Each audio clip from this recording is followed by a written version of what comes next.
나중에 통일되고 난 다음에 북한 농부들이 우리한테 와서 당신들이 잘못된 지원을 해서 우리가 더 길게 오래 더 참혹하게 인권을 유린당하고 지옥같이 살았다고 우리에게 항의를 하면 한국교회는 어떻게 할 것인가?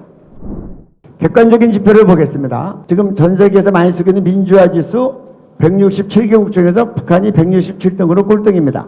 경제자유화 지수 180나라 중에서 180등 꼴등, 언론자유화 지수 179 중에서 179등 꼴등, 글로벌 부패 지수 196개 중에서 제일 부패한 나라. 이게 중요합니다. 세계 노예 지수 167개국에서 북한 농부들이 1등, 제일 노예처럼 살고 있습니다. 기독교 박해 지수 1등입니다. 여러분, 이게 전 세계에서 최악의 나라를 사는 우리 북한 동포들의 그런 현장입니다. 한국교회가 이걸 보고 좀 마음을 찢으며 금식하며 기도해야 될 때가 아닌가, 그렇게 생각합니다. 율법학자가 예수님께 여쭤봅니다. 네 이웃을 내 몸같이 사랑하라고 했는데 우리의 이웃이 누굽니까? 그때 이제 사마리아 사람 얘기를 합니다. 뭐 너무 잘들 아시죠?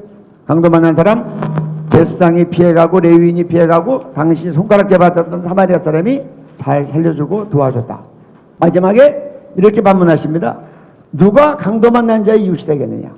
주님이 이렇게 지금 한국교회 물어보십니다. 누가 김일성 주치사이라는 강도 만나서 이 세상에서도 지옥같이 살다가 복음 듣지 못한 채 죽어서는 진짜 지옥 가는 북한 농포들에 대해서 누가 이웃이 되겠느냐?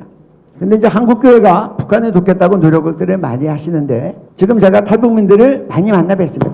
정말 20년 정도를 이렇게 만나 뵙고 교제하고 또 돕고 그랬는데 제가 만난 탈북민 중에서는 우리가 보낸 인도적인 지원, 공적인 지원을 배급받았다는 사람은 저는 단 한 명도 못 만났어요. 그러면 이게 지금 우리가 한국교회가 주님처럼 강도 만난 자의 이웃이 된 것인가? 우린 지금 강도의 이웃이 아닌가? 나중에 통일되고 난 다음에 북한 농부들이 우리한테 와서 당신들이 잘못된 지원을 해서 우리가 더 길게 오래 더 참혹하게 인권을 유린당하고 지옥같이 살았다고 우리에게 항의를 하면 한국교회는 어떻게 할 것인가? 거기에 대해서 한번 생각해 보면 좋겠습니다. 프라이카우프를 한번 소개해 드리겠습니다. 네. 동서독 분단 과정에서 소독에서 정치범과 가족들을 돈을 주고 송환한 방식. 소독은 1963에서 89년 베를린 장벽이 무너질 때까지 2027년 동안 홍독 정치범 33,755명과 가족들 약 25만 명을 합쳐 약 28만 4천 명을 돈을 주고 서독으로 데려왔음. 이들 중 대부분이 기독교인이었음. 몸값으로 34억 6,400만 마르크, 독일 통일 당시 환율로 약 1조 8천억 원을 지불. 우리나라는 7조 원의 대북 지원을 했지만 단 한 명도 데려오지 못했음. 지금도 3명의 선교사를 포함한 6명의 남한 국제자가 북한에 강제 억류된 상태임. 네. 프라이카우프 쉽게 얘기하면 자유를 돈을 주고 산다 그런 말입니다. 그래서 서독은 무려 약 28만 4천 명을 정치범과 가족들까지 데리고 왔거든요.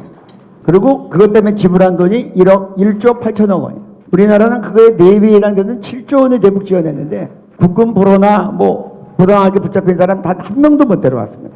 그리고 지금 현재 3명의 선교단인가 6명의 남한 국제자가 억류되어 있는데 제대로 데려오지 않고 참 안타까운 일입니다.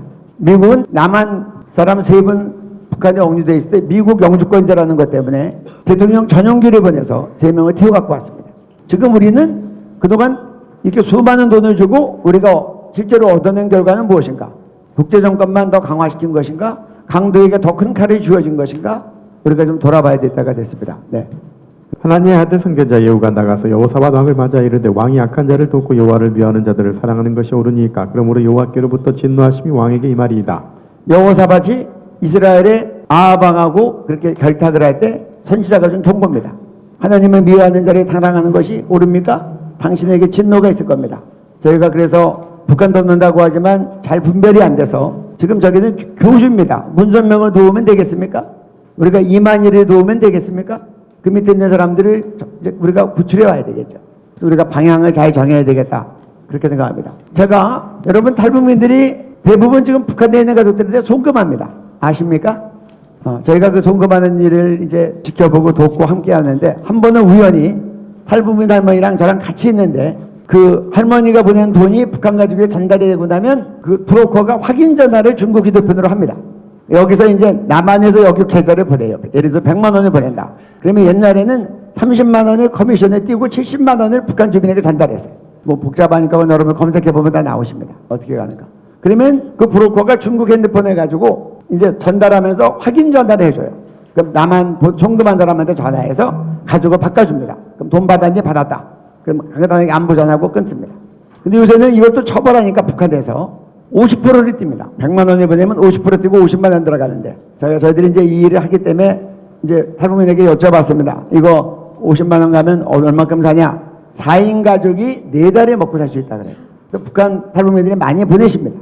이따 궁금하시면 이해란 박사님께 좀 식사하실 때 여쭤보세요. 그래서 저희들이 이제 근데 제가 우연히 통화를 들었는데 통화가 너무 인상적이었어요. 돈 받은 거 딱 확인하고 난 다음에 이 할머니가 딸한테 그렇게 얘기하는 거예요. 이건 내가 보낸 거 아니야. 교회에서 보낸 거야. 너 혼자 먹지 말고 나눠 먹어. 두 번째 말. 너 어려운 일 생기면 점쟁이한테 가지 말고 하나님께 기도해. 그래서 제가 북한에 점쟁이 있는 거 알았어요. 나중에 검색해 보니까 나오더라. 저는 이 운동이 범국민적으로, 범교회적으로 일어나야 되겠다 생각합니다. 저희가 한끼 금식 기도 운동을 합니다. 제가 방학 때가 되면 수련회를 다닙니다. 그러면 제가 우리 북한 농부들 자유롭게 20일 내로 때까지 적어도 한 끼는 금식하자. 북한 농부들 굶다가 죽기까지도 하는데 한 끼 금식하면 금식기 하면서 그냥 밥만 굶지 말고 한 끼 돈을 모아라. 그러면 학생들 같으면 한 끼 5천 원, 한 달 모으면 2만 원. 그럼 교회에다가 북한 선교헌금이라고 써서 내라. 교회는 헌금이 들어오면 일을 하게 돼 있다.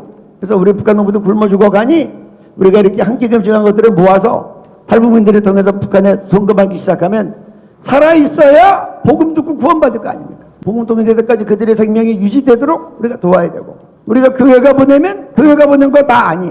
할머니가 그렇게 딸한테 얘기하시더라고요. 우린 그렇게 얘기하라고 말씀드려본 적도 없어요. 그렇게 다 알려지니 나중에 복음이 들어갈 때 잘 들어갈 것이다. 저희는 부활절, 성탄절, 추석, 설날 4번의 송금을 합니다. 탈북민들 저희 센터에 있으니까 모집을 하면, 지원하면 그렇게 보내주면 그분들이 보내고 난 다음에 송금한 거 인증샷 씻어서 다 보냅니다. 근데 이거는 사실 뭐 너무 드러내면 곤란하고 규모도 드러내면 곤란한데 한국교회가 너도 나도 이 일을 했으면 좋겠어요. 탈북민이 지금 3만 5천 명 가까이 들어왔기 때문에 그분들에게 이렇게 하면 아마 좋은 운동이 되리라고 생각합니다.